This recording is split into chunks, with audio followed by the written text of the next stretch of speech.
పంచతంత్రం కథ మాట్లాడే గుహ.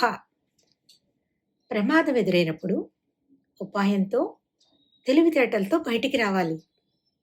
మరి ఎలాగా? ఒక కథ ద్వారా తెలుసుకుందాం. ఒక అడవిలో ఒక సింహం ఉండేది.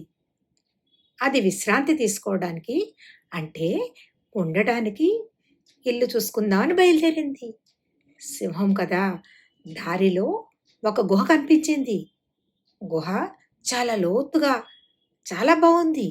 సింహానికి నచ్చింది. కానీ అది వేరొకరిది. అందుచేత ఆ గుహని ఎలా సొంతం చేసుకోవాలి అని ఆలోచించింది. ఈ లోపుగా సాయంత్రం అయ్యేసరికి గుంటనక్క అక్కడికి వచ్చింది.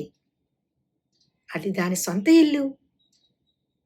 లోపలికి సింహం వెళ్ళినటువంటి అడుగుల తాలూకు ముద్రలు ఉన్నాయి.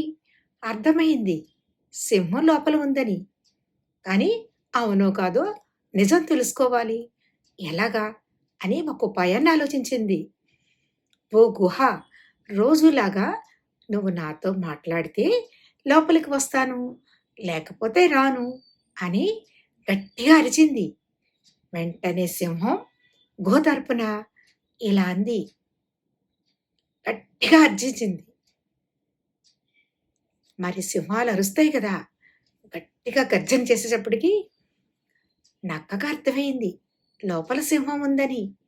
వెంటనే అక్కడి నుంచి పరుగుపెట్టి బయటికి వెళ్ళిపోయింది. తన ప్రాణాల్ని కాపాడుకుంది.